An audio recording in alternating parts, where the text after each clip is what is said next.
Welcome to Sherlock Mysteries, where every case takes you deeper into suspense, secrets, and thrilling investigations inspired by the world of detectives. If you love solving puzzles and uncovering hidden truths, you're in the right place. Don't forget to subscribe, hit the like button, and tell us in the comments which part of the world you're watching from. We'd love to hear from you. Now, let's start the story. In the flickering darkness of a private gallery, hidden in the heart of Belgrave Square, a woman's face sparkled in oil and gold leaf. She was immortalized in a Klimt-inspired image, her eyes eerie and mysterious, her posture majestic, but with a hint of mystery in the corners of her mouth. A metal inscription beneath the painting stated simply, "The Widow in Gold."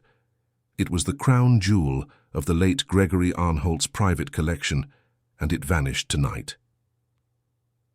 The theft was found at 10 minutes past 10 during the evening's final toast. Lady Eugenia Arnholt, now the widow of the reclusive industrial magnate, had just raised her crystal flute in honor of her late husband's taste in the sublime and the eternal, when a pale-faced footman walked into the drawing room and whispered something into the ear of Superintendent Venn of Scotland Yard, who was present as a family guest.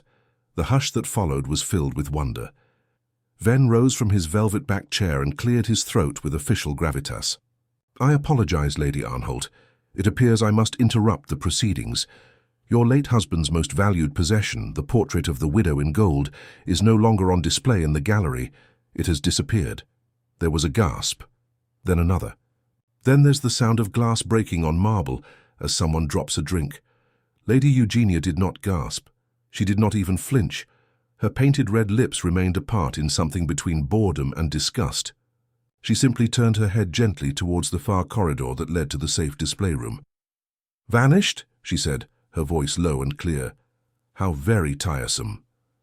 This exact sequence of reactions, some gasping, some stiffening, and one woman completely unmoved, would subsequently be detailed in detail to Hercule Poirot, but that happened later. For the time being, Belgrave Square was in turmoil. The gallery was locked, but the art was gone. The alarm system had not tripped. No windows were shattered. The only individuals there were those on the guest list, Lady Eugenia, of course, her stepson, Miles Arnholt, and his new wife, Clarissa. Gregory's former secretary and executor, Mr. Philip Ives, Dr. Aria Bellamy, the family's longtime art restorer and conservator, and a shy Austrian pianist named Emil Morgenstern, who was invited to perform during the champagne interval. They had all been in the drawing room or within sight of each other. There was no stranger inside. Yet the precious painting had vanished. It was not just thievery, it was artful, an insult to rationality, a puzzle with hidden seams. Lady Eugenia's eyes furrowed as Venn issued instructions to shut the premises and search each room. She dismissed the idea of retiring early. "I shall remain," she replied, brushing a golden curl from her shoulder. "After all, it is my portrait that has been taken." "Your portrait?" inquired Clarissa, the new Mrs. Arnholt, a slim, bright-eyed young woman whose gaze had lingered too long on her husband's champagne. "But this isn't supposed to be you, is it? Gregory ordered it before your time, didn't he?" Eugenia tilted her head. "Art," she explained, "does not recognize such banal differences as time. Besides, Gregory assumed it was me. That's what mattered to him." Dr. Bellamy, standing near the fireplace, continued, "Gregory thought the model was anonymous. Some whisper. She was a Viennese heiress who vanished during the war. But he never mentioned her directly." Superintendent Venn's jaw tensed. "There will be time to speculate later. For now, no one leaves this house. I'm phoning the relevant department. May I offer a name?" Lady Eugenia's tone lightened with a hint of amusement. "I believe Monsieur Hercule Poirot has recently returned from Istanbul, a man with taste and discretion.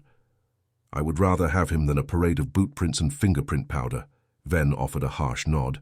"If you'll allow it, Lady Arnholt, I'll see if he's available." By dawn, the newspapers were whirling with headlines. "The Widow Vanishes." A priceless portrait stolen in plain sight Scotland Yard is baffled by impossible art theft at the Belgrave Square estate. However, around mid-afternoon, an elegant black automobile with a speckless shine approached number 7 Belgrave Square, and a little immaculately dressed guy walked onto the curb. His moustaches were perfectly manicured, his gloves a dove grey, his cap was cocked just so. He paused to look up at the carved lions guarding the estate's wrought-iron gate, then moved on with the serenity of a man unimpressed by theatrics, yet irresistibly drawn to mystery. Hercule Poirot has arrived. The butler, whose hair had thinned to a polished sheen like the brass handles of the front door he was now opening, bowed just enough to convey deference without humility. "Monsieur Poirot, Lady Arnholt awaits you in the rose room." Poirot stepped inside, the aroma of beeswax polish and faded roses lingering in the air. He removed his gloves with precise movements and tucked them into his coat while he studied the hallway.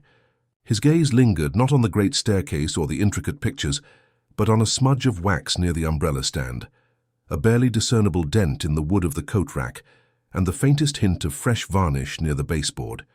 He followed. The butler's methodical movements past locked doors, catching a glimpse of movement behind stained glass panels, as quiet conversations were immediately silenced. Even though he couldn't see them, he could tell the household was aware of his presence. Each suspect was carefully positioning themselves in their separate roles, their masks subtly shifting. Lady Eugenia Arnholt sat motionless on a high-backed couch upholstered in blush silk, one arm curved beautifully along the edge like a question mark. She hadn't moved since the theft was disclosed. She was dressed in grey chiffon, with a brooch of heavy, ancient gold attached to her breast. Her pale, powdered green eyes were locked not on Poirot, but on the space where a silver tea tray had once rested, but no longer did. "Monsieur Poirot," she remarked calmly without moving, "I'm afraid you'll find us less hospitable than normal. A house without a centerpiece is like a widow without a ring. Something has been stolen, and everyone seems to think I should be upset." Poirot bows with the overdone elegance of a courtier. "Lady Arnholt, I find it far more suspicious when they cause havoc. Madame, your restraint is refreshing." Her eyebrow raised slightly. "Ah, I see. You start with flattery. I begin, madame, with observation, then observe away." Poirot cast a peek around the room before returning to her. "I understand that the portrait, the widow in gold, held particular meaning for your late husband." She shrugged gently, sending a glimmer through the chiffon. "Meaning, yes. Taste, undoubtedly. Fidelity, no. You believe the painting depicted someone else? I believe it represented whoever Gregory wanted it to. That is frequently the case with wealthy men and women in gold." Poirot offered a tiny nod. "And for you, madame, did you ever consider the portrait yours?" For a brief moment, something flickered across her face, not annoyance nor confession. "Yes," she responded finally. "I guess I did. When Gregory died, I took ownership of the entire house. This includes her." Poirot approached, studying the space where the artwork had once hung. He said nothing for a while, only tilting his head to look at the wall. The hooks remained intact, the wall was unscuffed. There is no sign of force, no glass shards, and no alert. "And yet," he mumbled, "this woman in gold vanishes not through aggression, but by invitation. As if someone urged her to leave, and she did." A thin, clipped voice interrupted, clearly annoyed. "She didn't walk out, if that's what you're suggesting." Poirot turned. A man in his early 40s, lean and harsh, approached with the air of someone used to management and little patience for the ornamental. His outfit was costly but basic, and his tie was knotted with military precision. "Miles Arnholt is the late Gregory's only child." Poirot gave a polite nod. "And you're the son, monsieur. Isn't this a challenging role? That depends on the father." Lady Eugenia did not even give him a glance. Poirot pointed to the vacant wall. "You believe this was a calculated theft, Monsieur Arnholt?" "I think that was inside work, and I suppose this mansion has more locks than secrets, or it did until someone with keys and knowledge utilized both." Poirot's moustaches twitched. "Then we must examine not just the locks, but who has memorized their turns." "Start with Philip Ives," Miles remarked flatly. "He has been curating father's estate since the will was revealed. It's funny how the most valuable object vanishes while being appraised for insurance." Poirot took a short mental note. "And where is Mr. Ives now?" "Pacing the library like a worried student. I'll have someone get him. "No need," replied Poirot. "I prefer my interviews to begin unannounced." Poirot glanced to Lady Eugenia as Miles took a fast heel turn to the left. "Forgive me, madame, but there is something that troubles me. Why has your husband never displayed this portrait in public?" She grinned slightly. He preferred keeping things a secret, especially beautiful things. "Then it follows," speculated Poirot, "that whoever stole it may not have wished to sell it at all." She did not respond. Poirot found his way to the library, a space wrapped in leather and smelling of polished oak. Philip Ives stood by a window, his fingers gripping and uncurling over a handkerchief. He was a mild-looking man in his 50s, with a light brow and thinning blonde hair brushed back in a way that appeared perennially damp. "Mr. Ives," Poirot began softly, "please forgive the intrusion." Ives turned, shocked. "Ah, Monsieur Poirot. Yes, of course, I expected the yard, but this is preferable." Poirot's smile was pleasant. "I understand you were the executor of the late Gregory Arnholt's estate." "Yes, and he had a personal secretary for 21 years. I know the house and his habits better than most." Poirot strolled slowly across the room, inspecting the books, the lion-shaped paperweight and the antique telephone with a worn dial. "Then perhaps you can tell me," Poirot finally concluded, "if the art was ever relocated, perhaps while cleaning or while guests were expected." "No, never. Mr. Arnholt had it put behind a sealed glass screen that was bulletproof and temperature-regulated. It could only be opened using his private code." "And who has the code now?" "I do." "Actually, I did. Lady Arnholt gained complete possession of the collection as a result of the transfer." He hesitated. "So she could have opened it. Yes, technically, but I doubt she would bother with security panels. She rarely attended the gallery." Poirot folded his arms. "Yet the painting is gone. There is no trace of entry." Ives's face wrinkled slightly. "I do not comprehend it. I completed the last inventory myself 2 days ago. It was there, untouched." Poirot's voice was extremely quiet. "Tell me, Mr. Ives, have you ever lied for Gregory Arnholt?" Ives blinked hard. He was a difficult man, complicated, demanding, but no, I never lied for him. He would have despised that." "But perhaps," Poirot asked gently, "you lied to him?" There was a pause. "I don't know what you mean." Poirot did not press further. "No matter, I will speak to the others. The truth, I believe, is not far. It's waiting just behind one of these meticulous expressions." As Poirot exited the library, he lingered outside the music room, where faint strains of Chopin's Nocturne drifted into the corridor. Inside sat Emil Morgenstern, a young Austrian pianist with half-lidded eyes and fingers ghosting the keys. "He did not play for attention, but for memory," Poirot observed silently. The boy was young, about 25, with a narrow face and bent shoulders that suggested fragility. "You play with sorrow, monsieur," Poirot said finally. Emile looked up, shocked. "This is how I learned. I was 12 when I first saw that painting." Poirot's eyebrows rose. "Indeed, in Vienna, before it disappeared for the first time." Poirot's expression became still. "Ha," he replied gently. "Then this is not her first vanishing?" "No," the musician replied. "Only the first one people cared about." Poirot's eyes, piercing and ageless, glinted like steel in the light. He was recently handed a delicate and surprising thread. He wouldn't pull it yet. Not until it tangled the following knot. There were still many knots to come. The final note of the nocturne faded into nothingness, leaving a chamber somber and heavy with something unspoken. Poirot did not say anything for several seconds. "Emile." Morgenstern's hands remained still on the keys, as if confused whether to let them fall again or leave them alone. The young man's eyes flicked to Poirot, unsure whether his casual statement had been a mistake or a discovery. Poirot, who had heard confessions in far more subtle tones, simply smiled, faint and knowing. "You are certain," he gently replied, "that the painting you saw in Vienna all those years ago is the same one stolen here?" Emile nodded slowly. I would not forget her face or the eyes. They were inappropriate for the body, too modern, too alert. A woman watching a fire from across the room and refusing to move. Poirot moved closer. "And where did you see it?" "Uncle took me to a private salon, one of those collectors' circles. I don't remember who possessed it, but he stated it was by Klimt himself. unsigned and unrecorded, vanished during the annexation. My uncle stated that the model perished before it could be presented, a controversy. Then the painting gone. So now, he made a hazy gesture at the air, his fingers quivering just over the ivory keys. Poirot tilted his head. Did Gregory Arnholt know this story when he bought it? I do not know, but he must have, or someone told him later. The painting vanished following the salon night, and 20 years later it showed up here.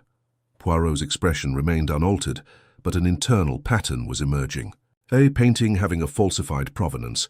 A model has vanished. A second disappearance, this time from behind glass, leaving no trace.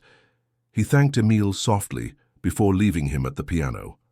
Outside the music room, the air had become cold. A storm was rising, and Poirot could feel it in his bones, in the low murmur of servants and the tightening coils of talk that wound through the house like smoke. He had no inclination to wait for thunder. Clarissa Arnholt was in the morning room, pretending to be interested in a catalogue of country estates. She was slim and deliberate in her movements, and she wore her grief for her father-in-law like a borrowed coat that she intended to return by dinner-time. Her eyes were sharper than she let on. I guess you've come to question the ungrateful daughter-in-law, she added without looking up. I've come, madame, to witness the living. The dead are not very helpful. Clarissa raised an eyebrow and gave a tight smile. And what have you observed? That you do not fear suspicion, he said, but you fear being underestimated. She met his gaze directly. If I wanted to steal a painting, Monsieur Poirot, I would not do it while wearing a dress with no pockets and a husband watching my every movement. Poirot gave himself a gentle chuckle. That's true, but you might help someone else, or allow them to behave if it served your purposes. She closed the catalogue. Is that the way you see people? All little levers and pulleys, motive, opportunity. Pressure? I see people for who they are. They frequently show more than they intend to. Clarissa leaned back. I knew he despised it, you understand. Miles, that painting. He always said it did not belong here. It made a mockery of Gregory's tastes. That it was purchased to torment him. And did it? Oh yes, she said, because he knew his father never acquired things randomly. The painting was deliberate, and very, very personal. Poirot furrowed his brow. You believe he bought it to send a message? Or to silence one, she said. It meant something. Gregory never told Eugenia or Miles. But he took it inside. The home like a ghost with open eyes. Poirot nodded slowly. And now the ghost is gone. Or it was never real in the first place, she exclaimed, standing. Sometimes people believe a story so completely they forget what's underneath. He watched her walk out, each stride calculated, not hesitating. Poirot stood frozen for a while, thinking about what she hadn't said rather than what she had said.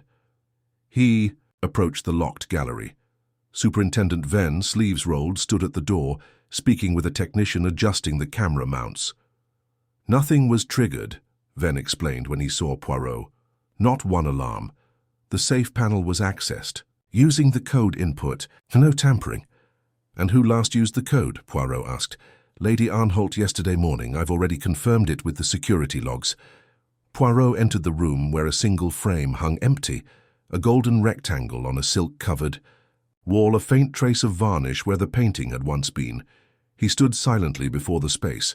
Then he turned to Venn. There is no glass residue. No, Venn agreed. Nothing was broken. There was no forceful entry. Whoever took it knew how to get in. Poirot considered it. So why take it now? The painting had been here for almost 20 years. If the thief was waiting, what changed? Perhaps somebody attempted to sell it. Perhaps it was always intended to vanish again. Poirot's voice became quite quiet. Or maybe, mon ami, it was never stolen at all. Venn frowned. You think? Someone removed it, with permission. I believe someone removed it while others were watching, but no one saw. That's impossible. No, Poirot replied. Only implausible. Truth is frequently found in the improbable. Venn shook his head but said nothing more. Poirot spent the next hour wandering silently through the home. He reviewed the staff list, timetables and preserved shipping paperwork from the painting's arrival 20 years ago. He examined an old letter from Gregory Arnholt hidden under a drawer, unsigned and unposted, with only one sentence scribbled in his furious angular hand. "I will not bury her again." Finally, he requested for Dr. Aria Bellamy, the art conservator. She met him in the conservatory, trimming an orchid with surgical precision. Her hair was tightly pinned, and her hands were perfect. "I expected you to find me," she replied without looking up. "Madame," says Poirot, "you were the last to restore the painting, were you not?" "Yes." 3 years ago.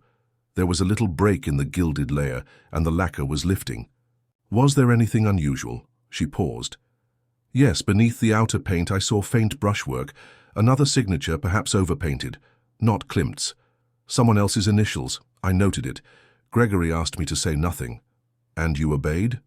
"Of course." "I was paid to conserve, not investigate." Poirot examined her a moment. "Now the painting is gone, perhaps stolen, and you did not think to mention this before?" "I didn't think it mattered. And it could have been a forgery, an old one." "Not uncommon." Poirot's voice was crisp. "But very inconvenient for a man who paid a fortune for a work he believed to be original." Dr. Bellamy turned to face him. "You think he knew it was forged?"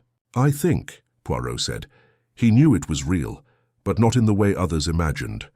She narrowed her eyes. "Meaning?" "Meaning," said Poirot, "that the truth of a portrait lies not in its pigment, but in its purpose. A man may own something because it is beautiful, or for the shame it conceals."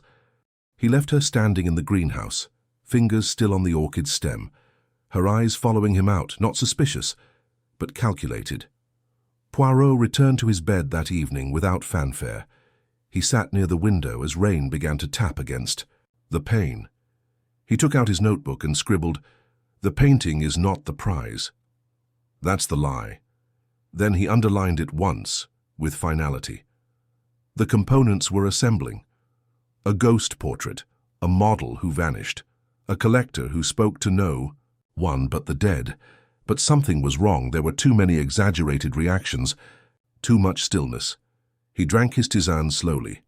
Someone was afraid, not about the theft, but consider what would be revealed if the painting was ever seen again. Poirot recognized that fear was the motivation.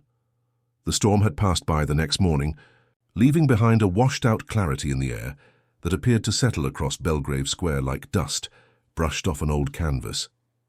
Hercule Poirot, already dressed and precise by the time the house began to stir, walked softly into the small study next to the drawing-room.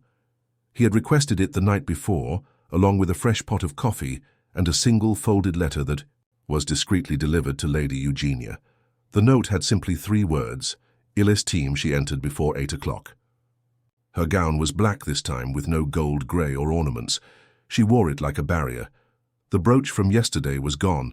She carefully closed the door behind her, and they were still for a moment.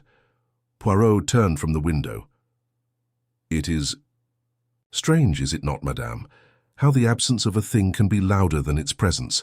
Her eyes were unreadable. "You're referring to the painting, of course." Poirot tilted his head. "Lady Arnholt, I'm referring to her. To the woman underneath the gold. The one nobody dares to name." Her jaw twitched only once. Poirot didn't press. "She was real. I have no doubts about that now. Emile Morgenstern saw her when he was a boy. Aria Bellamy discovered a second signature beneath the surface, and you—" He stepped nearer slightly. "You were never its model, were you?" "No," she replied quietly. "And yet you made everyone believe it. Why?" She looked down. Her hands remained steady, but her shoulders had tensed. Greg wanted her silent, because naming her would have meant revealing something he'd spent years attempting to conceal. She was not a mistress. She wasn't an artist's dream. She was someone real, someone he destroyed. Poirot waited. Her voice, when it came back, was thin. Her name was Lotte Weiss. Viennese. An artist's muse, perhaps, once, but not anonymous. Not forgotten. She was a woman Gregory had ruined during the war, when he was trading before England elevated him to respectability. He did something. I don't know what, but it plagued him. And when he discovered the painting, he purchased it. Privately, secretly, to conceal it from the world. Poirot folded his arms. And you? You allowed him to hang it here. I led him to feel she was safe in this place. But the painting, it never stopped accusing him. She glanced at him through every meal, every silence. He started talking to her even near the end. And when he died, I pondered destroying it, but I couldn't. I did not want to erase her twice. Poirot observed her for a long time. And now someone else has done it for you, she offered a sour smile. Or for themselves. Poirot nodded. Then we must ask, who has the most to gain by erasing the memory of Lotte Weiss? She paused. Miles, she answered. He never knew her. Name, but he hated the painting. He claimed it made a fool of his father. I suppose deep down, I think he thought it carried a secret about him, about where the money actually came from. Did Gregory ever confess? Not to Miles. But I think Philip Ives knew. Gregory trusted him in ways he never did with his family. He appointed him executor for a reason. Poirot tapped his finger to his lips. Philip Ives, yes, he has been loyal, painfully so. Lady Arnholt walked back toward the door. If you believe the painting is still in the house, search it. Tear up the floors if necessary. But if it's gone, Monsieur Poirot, it was taken for memory, not money. She went without saying anything else. Poirot waited a few moments longer, then summoned a footman to locate Mr. Ives. The man arrived at nearly 9:30, breathless and apprehensive. She said you wanted to see me, Ives muttered, her gaze drawn to the windows. Sit, Poirot replied simply. He did so with a wince. Is it about the painting again? I have told you everything. Non, monsieur. You have told me everything you wish me to believe. That's different, Ives swallowed. You were there when Gregory Arnholt acquired the painting. You arranged for shipment and clearance. Did you recognize the name Lotte Weiss? A pause. Poirot. Saw it, I felt it. Yes, I knew the name. Gregory mentioned it once, but never in full, only that it was complicated. Was she real? Yes. Was she alive when the painting was acquired? Ives stared down. No. She died a long time ago. That's why Gregory felt it was safe to acquire the portrait. The danger lay in the truth emerging, not from her, but from what she symbolized. Poirot's voice became sharper. Which was what exactly? A debt, Ives remarked coldly. A wartime. Debt. Gregory was not a war hero, you see. He was a scavenger. Lotte's family owned art, real art. Gregory served as a kind of intermediary. The painting was stolen. Gregory arranged for its sale and he took a share. Years later he traced it, bought it back.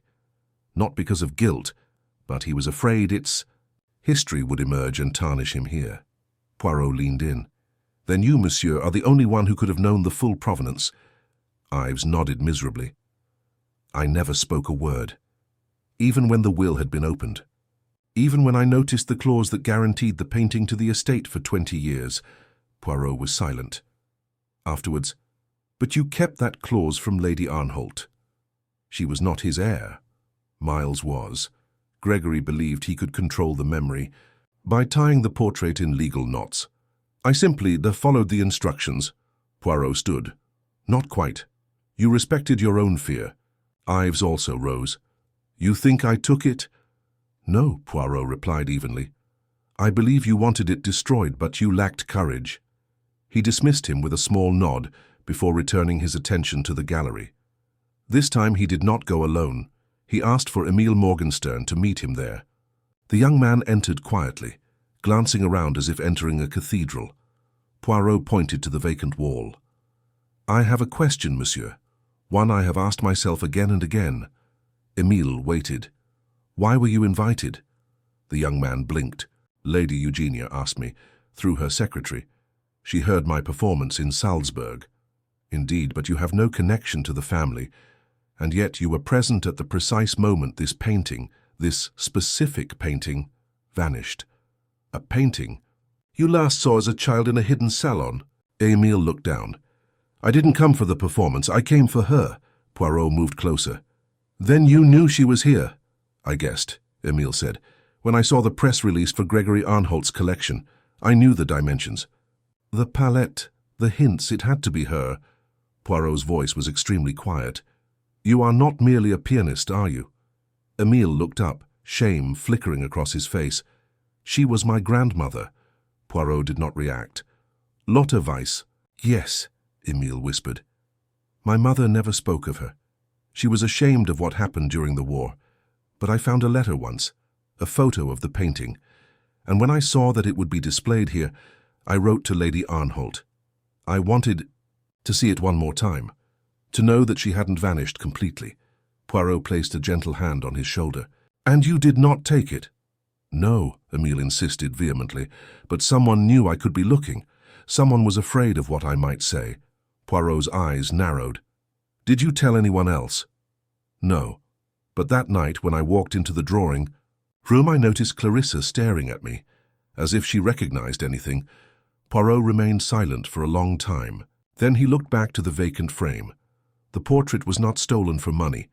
It had been erased because someone in that house knew that Lotte Weiss had descendants, and if the truth about her suffering was revealed, so would the deception that had underpinned Gregory Arnholt's whole riches.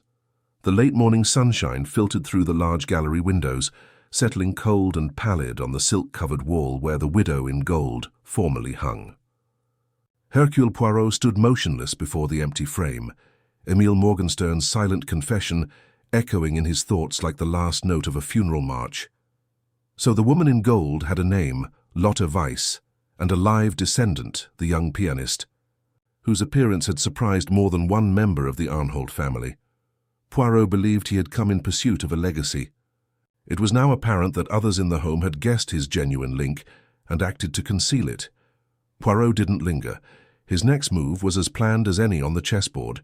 He moved across the corridor with the steady, even delicate walk of a man who never rushed, but always came exactly when events required him. Clarissa Arnholt stood near a set of arched windows in the small upstairs morning salon, one hand on the frame and the other holding a half-burned, long-cold cigarette. The ash trailed as if a question had never been asked. She did not turn when Poirot arrived, but she did talk. "Is it true?" she asked gently. "What about him?" "The boy." Poirot said nothing at first. He approached the sideboard and saw a single silver-framed portrait of Gregory Arnholt in his 50s, sat opposite Miles, their postures identical and stiff. Clarissa was missing from the photo. "Madame," Poirot remarked, "you are bright. Perhaps they were too sophisticated to dismiss Emile's arrival as a coincidence." She turned now. Her face was controlled, but her hands betrayed her, curling slightly, as if resisting the temptation to damage something fragile. "I recognized the features," she explained. "Not at first, but as soon as he started playing. Gregory's look was the same as when he was deep in meditation, that profound, sad calm. I had only seen it once, when I asked him if the woman in the painting was genuine. And what did he say? 'That art is only real when it hurts.'" Poirot moved closer. "And that frightened you?" "No," she said with a forced smile. "It fascinated me." Then what changed? Clarissa tossed the cigarette into the frigid fireplace and rubbed her palms together. "Miles is attempting to retain the Arnholt name. His entire inheritance is based on keeping Gregory's empire clean. If someone said that the painting was taken from a Jewish household during the war, it was not merely a suggestion," Poirot gently interrupted. "That was a fact. Gregory benefited by the removal of Lotte Weiss. He used war as currency. The painting was the final receipt." Clarissa met his gaze. "Then why hang it in the house?" "To hold the secret near, to persuade himself that guilt might be restrained if framed in gold. But, madame, guilt is not static. It spreads. Especially when buried." Her shoulders lowered slightly. "You think I took it?" "I assume," Poirot replied, "you realized what its existence entailed. And you may not have acted alone." Clarissa said nothing. Poirot leaned forward just enough to lower his voice, which now carried a darker tone beneath its civility. "Lady Arnholt tells me Gregory never mentioned Lotte, that her existence was not acknowledged, but I don't think that is totally accurate." Clarissa stiffened. "Someone knew," Poirot explained. "Someone other than Ives. Gregory trusted someone, perhaps unwisely, and that someone let the portrait stay in the house because it provided safety. Or leverage." She turned away, her jaw gritted. "I won't speak," For Miles, Poirot offered the slightest nod. Then speak for yourself. But Clarissa walked away without responding, leaving the room with a whisper of fabric and the door gently closing behind her. It was not an evasion. It was a warning. Poirot waited for a few moments before returning to the library. Philip Ives was back, seated behind Gregory's old desk, his fingers laced tightly around a ledger. He seemed older now, drawn at the edges, as if his power had been folded inside for far too long. Ives, Poirot continued, I require a name. The man looked up. I've given you everything I know. No, Poirot responded firmly. You've just given me what will keep your place in this house. You told me Gregory purchased the painting to alleviate guilt. You told me that the signature beneath the gold was not Klimt's. But you never specified who gave Gregory the artwork in the first place. Ives paled. That has nothing to do with... It has everything to do with it, Poirot interrupted, because that person, monsieur, may be the one who orchestrated its disappearance. Ives exhaled shakily. That was Miles. He found it. Years ago, while visiting Switzerland on business for his father. He found it in a modest private vault kept under an assumed identity. He never explained how it got there, but he returned it, quietly. And Gregory, he went grey overnight. Poirot nodded slowly. So the son brought the father's misdeeds home. How poetic. He believed he was saving him, cleaning the past before it reaches the surface. Poirot released a gentle sigh. And instead, he brought it into the heart of the house. He left Ives without another word. The image was becoming clear, an heir concerned with legacy, a wife terrified of their fortune's demise, a mother who had kept silent out of principle, and a grandson of the lady they attempted to erase. As Poirot returned to the drawing room, Miles was standing in front of the fireplace, glass in hand, despite the fact that it was still early.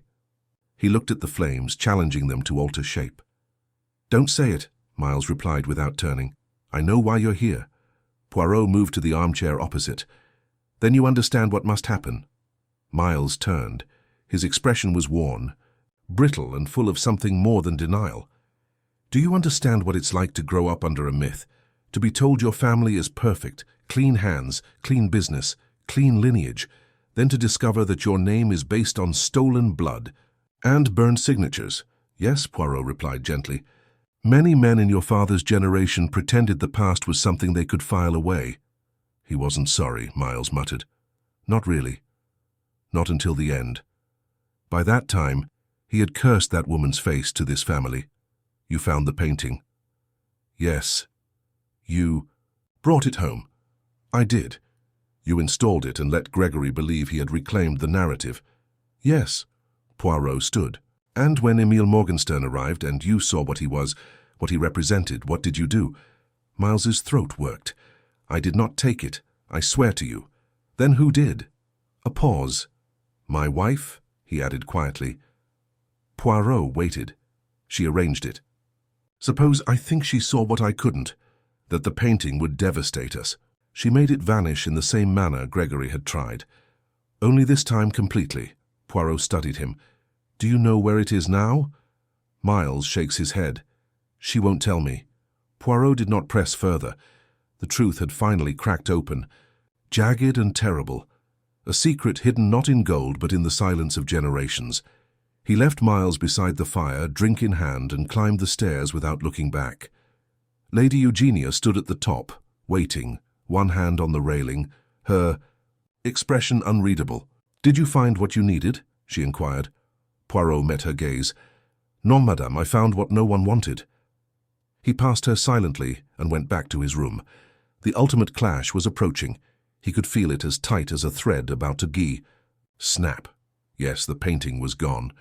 But the ghost it carried remained in the house, and before the day ended, Hercule Poirot would summon them all.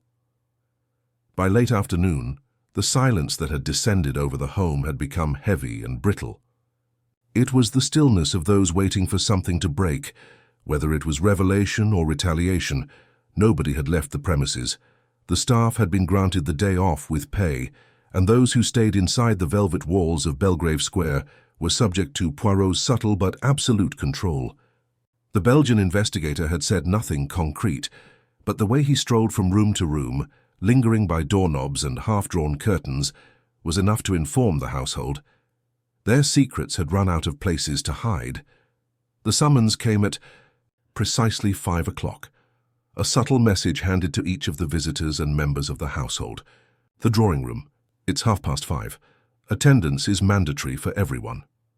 HP. The formality seemed unsettling, as if Poirot was preparing a trial rather than a family. They arrived one by one. Lady Eugenia came in first, clothed in pearl grey, silk and a single strand of moonstone pearls that caught the light like frost. Her steps were deliberate, and she took her position on the sofa without greeting the others. Clarissa followed, her lips drawn into a tiny line and her shoes sharp against the polished floor. She avoided Miles's gaze. Miles arrived third, his tie undone at the collar, and his visage torn between determination and tiredness. He poured himself a drink from the sideboard before taking a seat. Philip Ives entered softly, his hands quivering slightly as he clutched his notebook to his chest, as if he expected to be questioned for accounting right now. Dr. Aria Bellamy arrived last in the home, her demeanor enigmatic, her hair pinned tighter than ever. She sat at the window, staring out. Finally, Emile Morgenstern was ushered in. Poirot had demanded. The young man appeared anxious, his hands in his pockets, and his shoulders hunched inward as if to conceal his presence. Poirot did not keep them waiting. He arrived at the half-hour mark with a precision that could have been theatrical in lesser hands. But in Poirot's presence it was a ritual, order imposed on chaos. He took his spot in front of the fireplace and put his hands together, not smiling. "Not yet. Mesdames et messieurs," he began, "we are gathered not only because a painting has vanished, but because that painting was a window into truths that no longer wished to remain hidden." He paused. The already solemn room seemed to become even quieter, as if it were holding its breath. This was never just a theft of art, Poirot explained. It was an erasure, the deliberate deletion of a memory. The widow in gold was more than just a Klimt-like wonder. It was the final vestige of a woman called Lotte Weiss. A woman was wronged during the war. Her portrait survived while she did not, and survival became inconvenient. He turned to face Miles. "Monsieur Arnholt, you were the one who first found the painting, yes?" Miles's jaw flexed, but he nodded. "You found it in a vault. You brought it home. And you gave it to your father." Another nod. Poirot did not soften his tone. "You gave him his guilt, framed." Miles said nothing. "You may have imagined that by possessing it, your father would be able to atone. But Gregory Arnholt did not welcome ghosts. As a result, the painting served as both penance and imprisonment. He put it away behind glass and codes, not to protect it, but to contain it." Poirot turned and addressed the room. "After his death, the painting remained. Lady Arnholt inherited it and retained it. I'm not sure if it was out of respect, indifference, or a deeper understanding, but its presence was tolerated by all, until the pianist arrived, a young man whose features resembled the portrait's subject. A man who came not for plaudits but for the truth." He gestured at Emile. "This is Emile Morgenstern. He is the grandson of Lotte Weiss. Her blood lives. Her memory endures. And that, mes amis, was not something anyone in this room could tolerate." He turned to Clarissa. "Madame, you noticed what others missed. You sensed the risk. A lineage indicated legal peril. If Emile made a claim, perhaps not for money, but for provenance, everything the Arnholt name stood for would be called into question. The fortune, the collection, the legacy, all stained by the war crime your father-in-law never faced." Clarissa lifted her chin, but she didn't say anything. Poirot's eyes gleamed. "So, the portrait had to go. Not to be sold. It would be traced. Some may wonder if it was destroyed, but it had to leave. Exactly as Lotte had." Clarissa met his gaze. "You can't prove that I removed it." "Ah," Poirot said softly. "But you forget, madame, I don't rely on fingerprints. I rely on psychology." He made a little turn. "Lady Arnholt, when I asked you yesterday why you tolerated the idea that you were the model, You responded with dignity, but also anguish. You were aware of the reality yet chose to remain silent, because you considered that removing the art would constitute another injustice. But you underestimated the people around you. Now he was looking at Dr. Bellamy. You, madame, examined the painting years ago. You noticed the bogus signature beneath the gold. You realized it wasn't just a copy of Klimt, but something older, stolen, and layered over. And you said nothing. I was asked not to, Dr. Bellamy responded calmly. By the owner. Poirot acknowledged this with a nod. Loyalty, like silence, can be virtuous or complicit. He paced slightly. And Philip Ives, the executor, who continued to obey his lord even after death. He knew Lotta's name. I knew the story. Anne chose prudence. Ives stared down, his mouth drawn in a cruel line. Poirot took a step back, allowing his voice to fade to near silence. However, this is not a trial of the past. This is a reckoning with the present. He gazed at Miles once more. You have not taken the painting. That much is true, you lacked the resolve, but you knew when it disappeared, you noticed the gap in the gallery, and you let Clarissa go. Clarissa's mouth twitched. I saved us. Poirot's response was immediate. No, madame. You delayed the reckoning, he removed a little thing from his pocket. A key. Polished thin brass. This, he explained, was discovered beneath the flue in the music room. Tucked under a damaged baseboard, it opens a storage cabinet in the garden shed. Nobody bothered to look there. And inside that cabinet, shrouded in muslin and velvet, was the widow in gold. Gasps rose. Miles stared. Clarissa's face turned pale, but she said nothing. Poirot smiled weakly. Not burned, not sold, simply hidden. Clarissa didn't want it gone forever. She desired the ability to select its return, allowing it to evaporate long enough for the boy to leave, and the past to be buried once more. He stepped back. But the past does not disappear. It waits. In portraiture. In the bloodlines. We believe that guilt may be masked with riches. He turned to Emile. I don't think you'll prosecute the claim, but you came for the truth, and now, monsieur, you have it. Emile did not say anything, but his eyes glistened. Poirot adjusted his handcuffs. The authorities will decide whether any charges are necessary. I doubt they will. The theft wasn't legal, it was moral. In that realm, justice takes a quieter form. He tilted his head toward the chamber. My work, I believe, is done. And without another word he walked away, leaving them behind, not as guests or suspects, but as people plagued by the painting they could no longer escape from. The door closed. Behind him, with a faint click, muted by the heavy wood and deep silence of the drawing room that he had left behind, Hercule Poirot didn't look back. In actuality, he didn't have to. He could already see the aftermath unfolding in that room, the way Lady Eugenia would remain seated, her composure unbroken, but her heart tightening around some private confirmation she had long suspected. How Philip Ives would sag just slightly, released from a loyalty that had grown heavier than duty. How Emile would remain still, trying not to cry in front of those who had buried his grandmother twice. And how Clarissa and Miles would not speak at all, not now, not to each other, for silence between them had become the safest form of betrayal. Poirot walked slowly down the corridor, his footsteps echoing on the marble in silent punctuation. There was still work to be done, but it was not the kind he would include in a report or present in court testimony. This case would not conclude with a charge or trial. No, what had happened in Belgrave Square belonged to another realm entirely. A domain of remembrance and reckoning, and as always from the heart. He halted at the foot of the stairs before turning back to the long gallery hallway. A butler was there now, hovering anxiously, unsure whether he should resume his duties or wait for additional instructions. Monsieur Bernard, Poirot inquired gently, may I ask you to fetch something for me? Of course, monsieur. There's an empty frame in the gallery. I'd like it taken down and set on the mantelpiece in the drawing room. Bernard blinked, uncertain. Without the painting, sir? Just the frame. The man paused briefly before nodding and walking away silently. Poirot strolled outdoors into the stone courtyard, where the light had faded to a pale afternoon calm. The sky, formerly silvered with morning haze, had cleared, and the setting sun cast long diagonal shadows across the pavement. He strolled down the hedge, halting at the garden bench, an ancient wrought-iron structure half-eaten by ivy.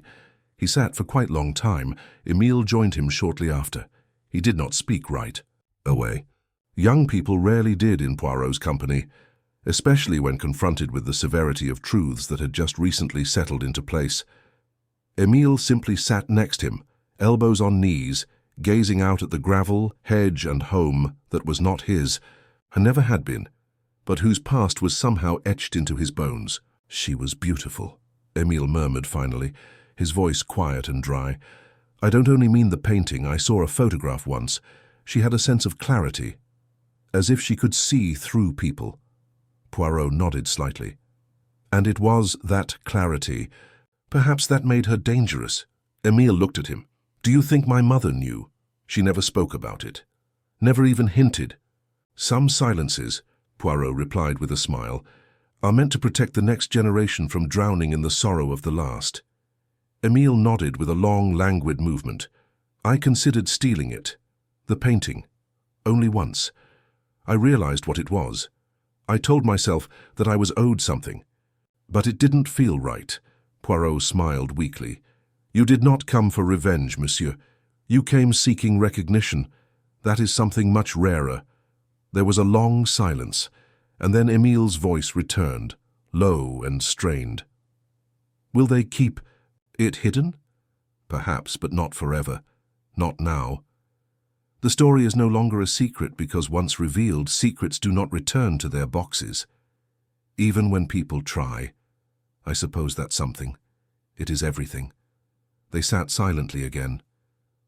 The garden's silence had taken on a weird fullness, similar to the final note of a piano piece that lingers in the air long after the fingers have lifted. Emile eventually rose. "I'll leave tonight. I've booked a train." Poirot also stood.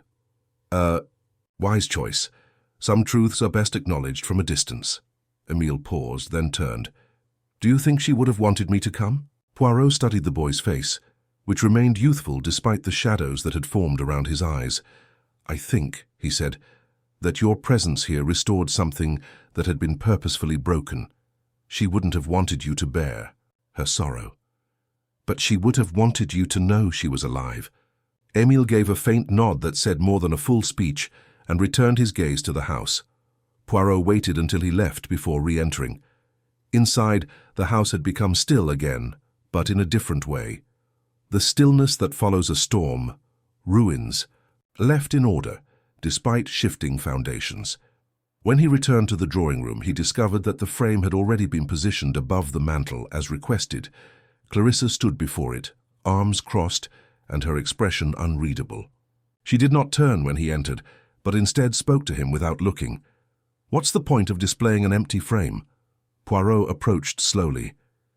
"It is not empty," he said. "It contains everything your husband tried to forget." Clarissa's voice was cool. "Is this your idea of justice?" "No," Poirot replied calmly. "It is my idea of honesty." She looked at him then, and there was something in her gaze that flickered. A wounded dignity, perhaps, or a woman whose defenses were finally growing brittle. "Is it really so terrible," she asked, "to try to protect what you've built?" "Not. If what you build stands on truth," he replied. "But when you build on a silence shaped like a person, it will always crumble." Clarissa did not answer. She turned back to the frame, and her reflection flickered faintly in the glass that no longer protected anything. Poirot left her there. He returned to his guest room, where his small suitcase stood neatly packed. The ticket for his evening train rested on the writing desk. There was nothing else to be said, nothing left to do. And yet before he departed, he found himself lingering for one final moment in the corridor where the portrait had once lived. The silk-covered wall was smooth now, the trace of the frame barely visible. But he knew the outline would return over time, faint like the memory of a pressed leaf in an old book, something no cloth or polish could truly erase. In the vestibule, Lady Eugenia waited, as though she had known he would pause before departing. "I thought you should know," she said softly. "I plan to restore it." He inclined his head. "The painting?" She shakes her head. "No, the provenance. I'll contact the museum in Vienna. I'll add her name to the records. Lotte Weiss will no longer be forgotten." Poirot regarded her with the solemn approval he reserved for very few. "Merci, madame," he said gently. "That is not justice, but it is grace." She gave a faint smile. "You know, I never liked the painting. It unsettled me. But I think that was the point." Poirot offered her a small bow. "Art does not soothe, madame, it remembers." And with that Hercule Poirot stepped out into the dusky London evening. His coat buttoned, his hat square, his gait steady and unhurried. By him, in a house filled with paintings and spirits, the reality was no longer hidden by golden frames. It eventually hung in the open air, the soft clatter of carriage wheels against. Cobblestone trailed behind Poirot as he made his way to the corner of Belgrave Square, not to the station just yet, but to the modest chapel tucked discreetly between the embassy buildings and the stone-faced private homes that never made the news unless something scandalous happened within them. The bell above the entrance did not ring when he walked in. It was too old and the door was too hefty to be lifted by simple footsteps. But Poirot did not require noises to signal his presence. The silence itself created space for him. He had come not out of habit or devotion. Poirot was a man of order before faith, but because there was something unsettled, something he couldn't describe in terms of evidence or accusation. His duty at Belgrave Square had come to an end. The painting had been located. The motive has been discovered. The family left to deal with their fortune in silence. And yet, Poirot sensed something thin and persistent at the edge of his thinking, like a strand of silk across the eye that refused to go away. He took a seat toward the back, tucked his gloves neatly into his lap, and remained motionless for several minutes. The stained glass windows let in no faces, just light warped into color. He thought of Emile, who had already left, most likely somewhere between London and the shore, his violin bag tucked beside him, unconscious that he had left with more than just answers, but also permission to exist. Poirot had not told him about his suspicions, which persisted behind the truth they had all agreed on in that drawing room. There was no conflict following the revelation.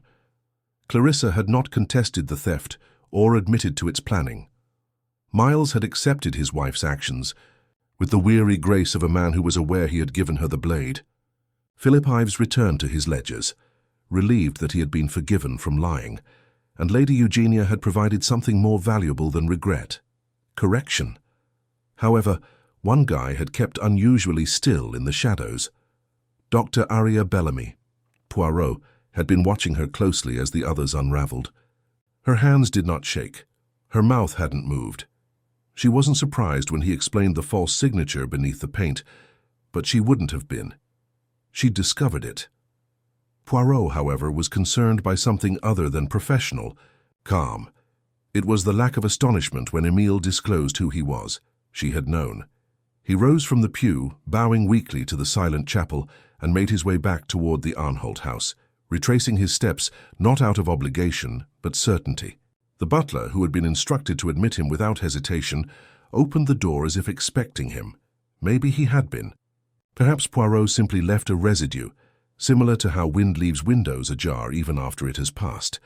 Dr. Bellamy was in the solarium this time, clipping the edges of a winter succulent with the same surgical precision with which she had previously approached centuries-old canvases. When she spotted Poirot, she did not rise. Instead, she set down her shears and removed her gloves. "I wondered when you'd come back." Poirot tilted his head. "Madame, I've returned merely to ask a question. One of no concern to the police, but this is quite interesting to me." She nodded once, slowly. "I assume you mean the copy." He sat across from her, keeping his back straight and his tone bland. "You repainted it?" "Yes." "I repainted it." Poirot nodded once as if a puzzle piece had simply clicked into place. "And the original?"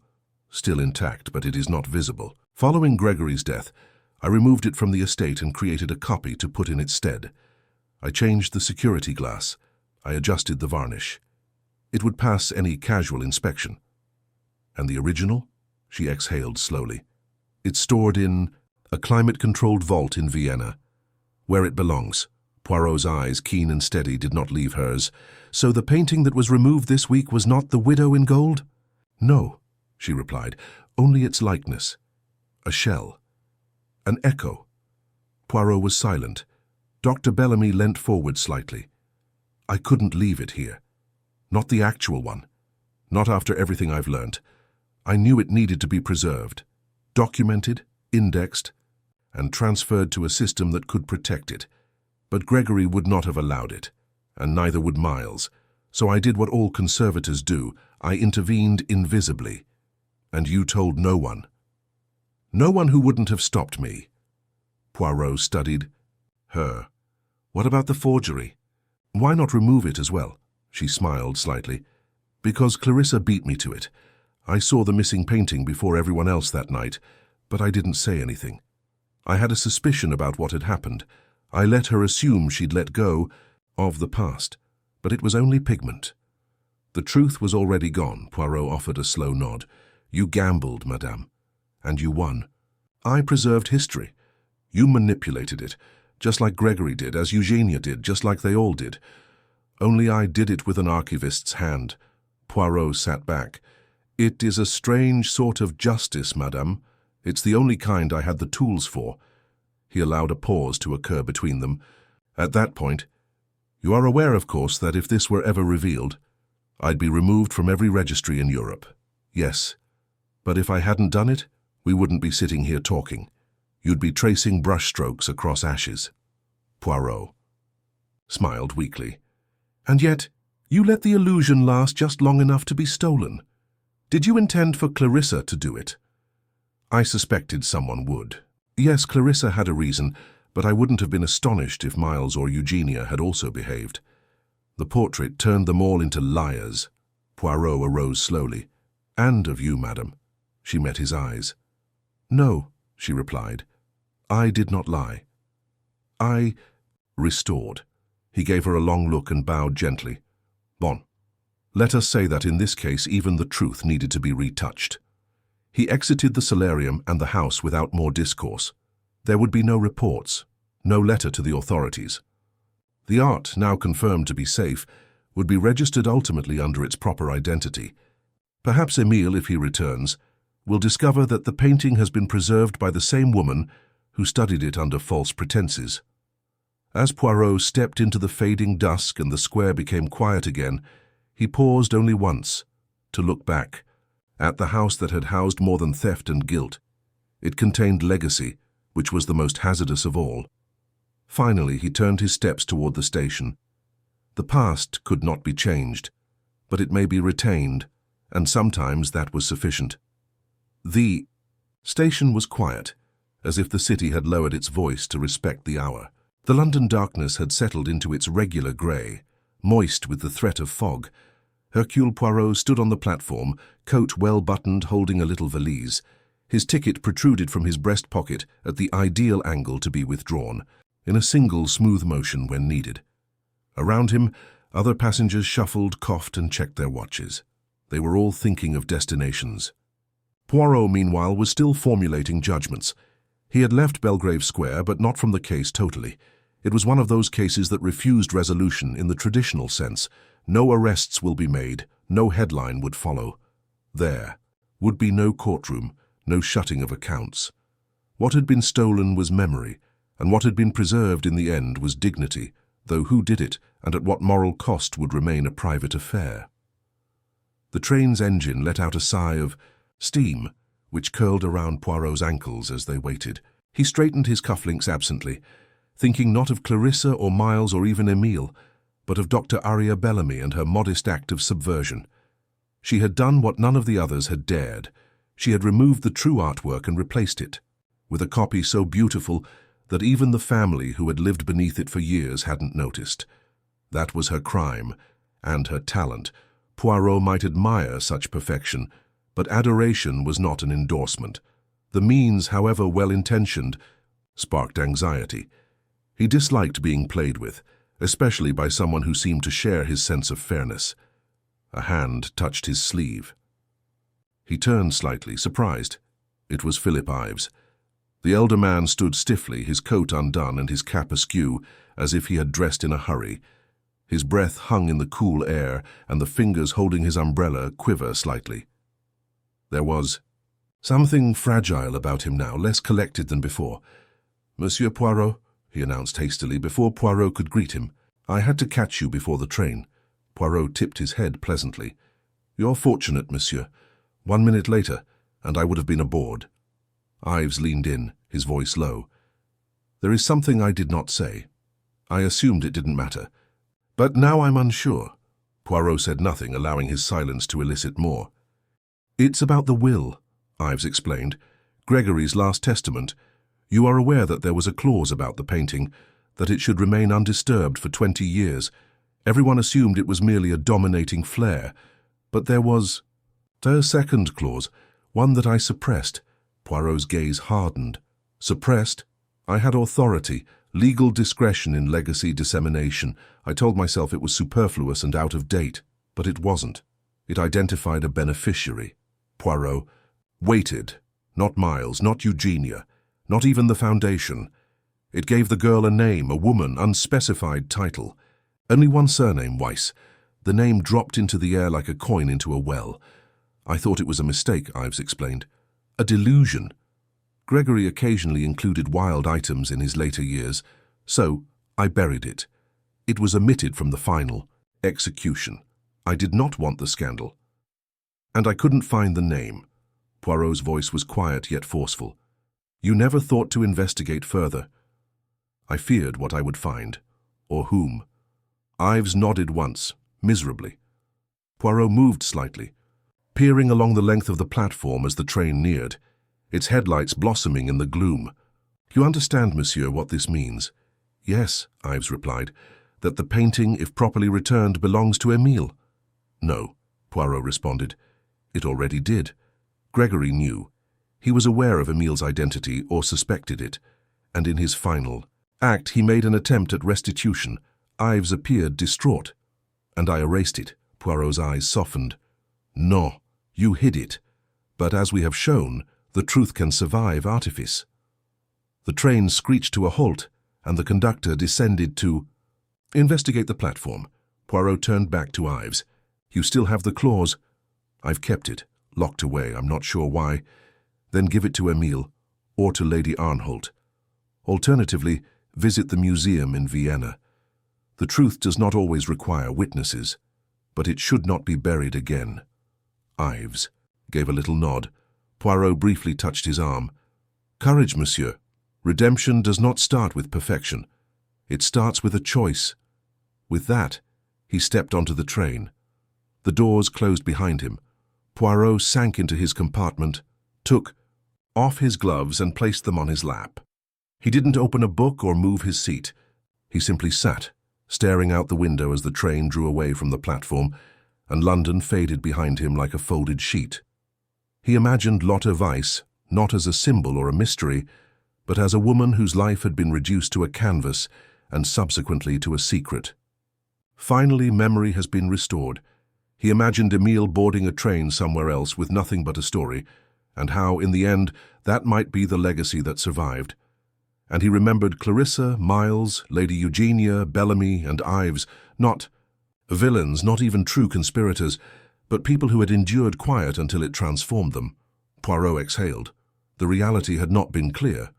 It did not provide the acute satisfaction of justice delivered, nor the moral purity of the innocent redeemed. It had been human, complicated, imperfect, but it had emerged. That was enough for Hercule Poirot. He folded his hands, closed his eyes, and let the beat of the tracks propel him onward. The train continued its methodical glide over the English countryside, with nightfall fading to a gentle blackness beyond the window pane. Poirot remained motionless, his arms crossed softly across his chest, his mind working slowly through the concluding revolutions of a case that had provided no corpse, no murder weapon, but had exposed more raw human consequence than murders, committed with blood and blade. He recalled Gregory Arnholt's final clause, which included the name Weiss scratched in uncertain ink, a final act of guilt disguised as a bequest. That a man like Arnholt, who was so possessive in life would try to make amends with death on the horizon, spoke to a reckoning that had finally arrived for him, but it was too late to say. Poirot didn't care if it was repentance or self-preservation. What mattered was that the gesture was silenced by others who were just as invested in forgetting. He pictured Ives returning to his dusty drawers and paper safes, removing the sealed envelope and depositing it, for the first time, on someone else's desk. Not to hide, but to release. The train shifted tracks with a gentle lurch. Poirot's eyes opened. The cubicle remained empty, except for the small shadow created by the gentle bulb above his seat. He switched his gaze back to the blackness outside, though there was nothing left to see. All of the genuine landscapes were now remembered in faces, movements, and intricate calculations of motive and terror. A quiet knock came on the door. He turned. The porter waited there, holding his cap and a neatly folded message. "For you, sir. Sorry for the delay. Sent from Belgrave Square." Poirot responded with a polite nod and dismissed the man. He opened it cautiously. The paper crackled. Lady Eugenia's penmanship. She's agreed to return the replica to the gallery. The original is still in Vienna, under official guardianship. Clarissa says nothing. Miles says less. Ives has delivered the provision to Emile's lawyers. You were correct. The frame stays above the mantel. Poirot smiled faintly, folded the telegram and slid it into his breast pocket. The affair had come full circle, not with declarations, but with small acts of correction, and he thought that was the most accurate resolution one could hope for in such a situation. The truth, once discovered, could not always be broadcast, but it may be honored. Nonetheless, Poirot couldn't help but recall Clarissa's expression as she looked at the empty frame after the gathering, not defeated, not even remorseful, but poised, as if she had comprehended something no one else had dared to say aloud. Clarissa, he realized, had not acted solely to silence the painting's story. She had intervened to influence its interpretation. In removing the forgery, she had tried to dictate what would be remembered, not obliterated but formed. That was the ultimate danger, changing truth rather than destroying it. Dr. Bellamy, too, had intervened with caution. She had saved the painting, yes, ensured that its legacy was preserved, but she had also played God with provenance, misleading a home for years. Poirot liked her technique, but he did not overlook the ambition behind it. Everyone had reasons. Everyone thought they were protecting something. As the train rushed on, Poirot let himself to dwell on the underlying nature of the case, not the disappearance of the painting, but the smothering of a life that had once gazed directly out at the world from a canvas of gold. Lotte Weiss had never spoken in the story of the family that had buried her memories. Nevertheless, her quiet had been the loudest voice in the room. A portrait does not demand to be seen, it just waits to be observed. That, Poirot believed, was what had scared them the most. Not the legal ramifications, not a financial threat, but the realization that the art had already outlived them. The train began to slow as it neared Poirot's stop. He rose, took his valise, and fixed his cuffs. The reflection in the glass returned his gaze precisely. There's no dust, no wrinkles, no disorder. He was, as always, meticulous, but in his head something remained unbuttoned. One last instant had gone unaccounted for. He hadn't asked that question before, and now, too late to ask, it began to answer itself. Lady Eugenie, her poise, her quietness, her decision to keep the painting in the house for decades without exposing its story, even after Gregory died, even after she discovered Emile's letter begging to perform at her home, she had known, or at least suspected, not only about the painting's origins, but about Emile himself. As she invited him, she stated that the invitation had come through her secretary, that she had witnessed his performance in Salzburg. But this had always struck Poirot as peculiar. She was not known to attend musical acts, and her circle was not large. She had never been particularly interested in music. No, Lady Eugenia did not care for music. She valued precision, control, and appearance. She had taken Emile into the house to see what would happen. Perhaps she had intended the secret to arise. Maybe she had trusted Poirot to get it out safely. Perhaps she had simply gotten tired of maintaining a lie. Lady Eugenia had lived long enough to realize that the truth was frequently more potent when spoken loudly. She had organized the final confrontation without showing her hand. Now, as Poirot stepped off the train onto the platform, he felt no satisfaction or triumph. Only the serene confidence that justice had traveled a meandering path through half-truths and heroic deceptions, emerging damaged but unscathed. He strolled across the station to the waiting car that would transport him to his accommodations. The night air smelt faintly of coal and iron and rain, a scent forever woven into English nightfall. He put his valise in the boot, hopped into the rear seat, and gave the driver the name of the inn. As the automobile drew away, Poirot returned, his attention to the folded telegram in his pocket. The frame stays above the mantel. Yes, allow them to look into it. Allow them to see what they have not seen before. Allow them to speculate about the absence. Allow them to ask the question, who was the widow in gold? But why did we let her disappear? Poirot closed his eyes and gently rested his head on the leather seat. The affair was finished, but the reckoning had only just started. Some weeks later, at a quiet café beside the Seine, where the air smelled strongly of wet stone and roasted chicory, Hercule Poirot sat at a little table with a solitary newspaper folded by his saucer. The Parisian morning unfolded around him in quiet conversation and the clink of cutlery. But Poirot, always precise, paid it little mind. His gaze was fixed not on his coffee or the mist curling beyond the awning, but on a short column on the inside page of the Le Figaro supplement. A restitution of memory, painting, returns to museum holdings in Vienna. The artwork known as The Widow, in gold, which was long thought to be lost or privately kept, has been formally restored to the Neue Galerie archives in Vienna. The artwork, which was confirmed to be the work of post-impressionist Emil Jakob Grunbaum, is now appropriately ascribed to its pre-war owner, the Weiss family. Emil Morgenstern, the sole living descendant, now holds legal ownership.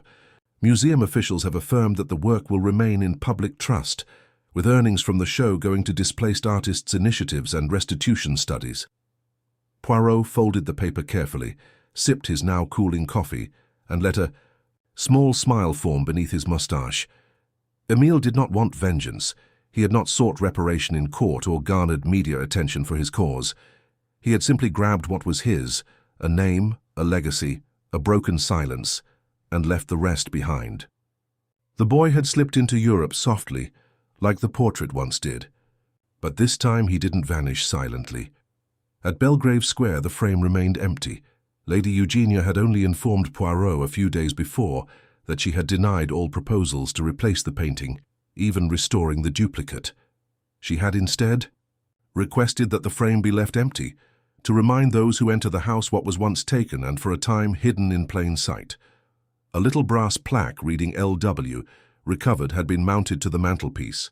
That had been her last move in the affair. Not reparation, not an apology, but acknowledgement.